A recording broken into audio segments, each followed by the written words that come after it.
Say it's an honor to speak here. I really do feel honored to be here with such fine patriots as yourself.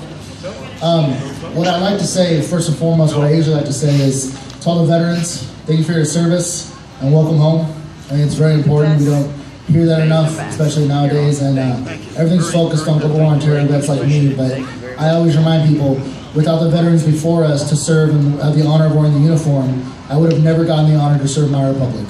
So I want to say all the veterans, thank you for serving, because you gave me the honor since I was a little boy to wear the uniform. So thank you from me and my family.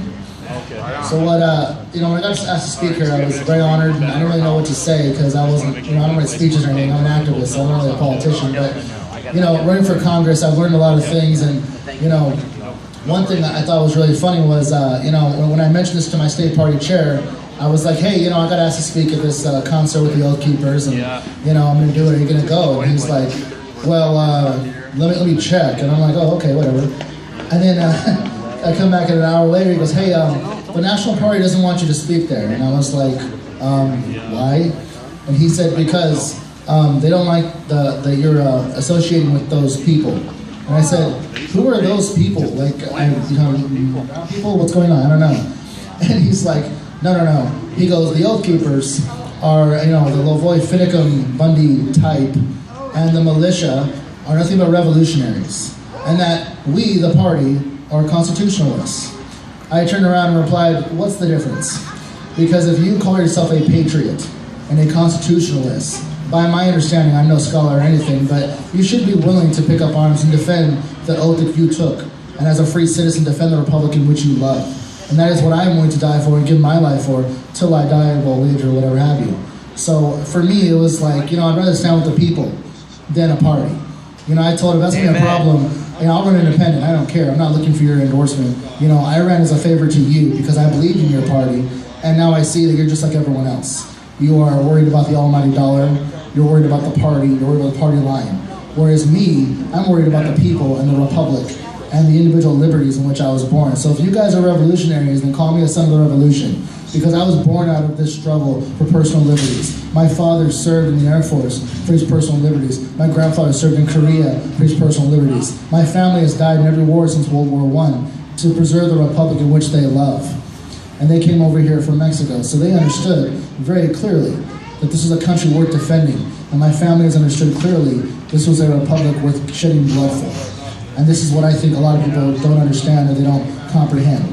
So, I think you guys have the right idea. Keeping the oath and keeping people accountable to the oath that they take is the correct plan of action. Because when you have people who are worried about a party, or a party, towing the party line, that's where you lose public servants and become politicians. So for me, I very much understood that, okay, this isn't for me. I'm going to stand with the people, with the Oathkeeper, with my fellow patriots, because I am more concerned with the individual rights that we're being stripped from of this government, of any level, or any atrocities committed by this government. So for me, I think, you guys are starting the groundwork here, you guys are getting things done, and I'm honored to be here with such fine patriots. So I thank you for coming.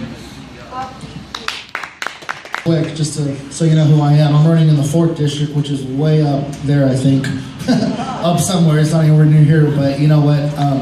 I don't care where I gotta be to reach the people, because if you're gonna be a public servant in this form of republic that we have, this democracy, we need to come and reach the people. You need to find out what the issues are from the people. You can't sit there and be like, oh, you're not in my district, I'm not gonna bother with you. If I'm a U.S. congressman and I have the honor of being elected to that office, I will remember you, the people, because you guys are the ones I'm working for. I'm applying for a job with you guys. So, really quick, I have three campaign promises I want to run by you guys, see how you guys feel about them. So my first campaign promise is I'm going to pay myself minimum wage after expenses in my office, because I don't think you should go into Congress and come out way richer than you came in. So basically, I'm going to pay myself minimum wage, pay all my expenses, my people and whatnot, and then everything left over my salary, because a freshman congressman makes about $147 grand a year. That's going to go to charity in my district. And I'm going to let the people in my district vote on my website which charity gets what. So that's campaign number 1. Number 2 is I want an office in the district that's going to be year-round every year, not just campaign time. Because when you have a campaign office open 2 days out of the week for 2 hours during campaign election time, that's not being a real public servant. That's just trying to get elected. And for me, I'm doing this for the people, not to get reelected. So I want an office that are attainable by the people in my district at all times. their campaign promise, I found this out recently, the Vietnam veterans have never had a federally recognized welcome home ceremony. And that makes my blood boil. That is a failure of both sides of the aisle and the federal government, and it should not take this damn long to get them one. And it better be solved before I get to Congress, because day one of my office, I will be in full dress blue uniform with the American flag, with my staff, or even by myself, I don't care, marching down Pennsylvania Avenue, giving them a federally welcome home parade. They deserve it. These people, you know, the Vietnam veterans are dying in the VA hospitals from mistreatment and maltreatment, and it is despicable. Our federal government has failed the Vietnam veterans, and has failed the veterans in general, and I won't stand for it. It is ridiculous, and it needs to be fixed. It needs to be remedied, and they better hope the hell that it happens before I get elected, because I will solve it myself, even if it's Nevada's 4th district by itself, solving that problem. Yes. So, that's all I wanted to say was, you know, basically my party dropped me from their nomination. I'm running independent now, and they dropped me and thought it was a big scare tactic. You know, well, we're not going to endorse you for candidacy. That's fine. I don't care, because if I was doing this for a party, I would have stayed in the Republican Party. If I was going to compromise my personal values, I would have stayed in that party. I would have done, you know, whatever was politically, you know, attainable for me. But no, if I have to run by myself, I'm putting my own money in my campaign anyway, because I'm running for the people and the average person. You know, I have a job just like everyone else. I got debt just like everyone else, and I got a car payment just like everyone else. And I look at it like we need more people who are the average Joes and the average workers to be in office versus the professional politicians who have been in office longer than I've been alive. So, you know, that's kind of what I wanted to say. And thank you guys for coming out. This is a very good cause.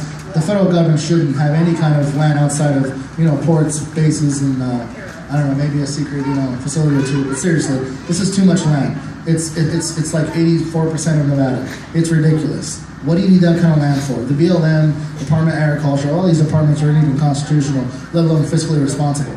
I mean, when I get in there, I'm going to be voting no a lot. I can imagine I'm not going to be anyone's friend when I get to Congress, because I'll just see everything as too much money it's costing us. But I'd like to thank you guys for coming out. I appreciate you giving me time to say a couple words up here. And this man right here, he is the standard of the Patriot. He is the standard of what we all should attain to. And for me, being a military veteran, I look at it like when you have that standard to look up to and the level of patriotism this man had, you know, you can only hope that more would follow suit. And I think this man started a political renaissance. I think this man right here was a martyr for a cause that's going to wake up America. And we're going to come together and take our republic back. And I hope to help you do that. So thank you, God bless you, and God bless America and our troops.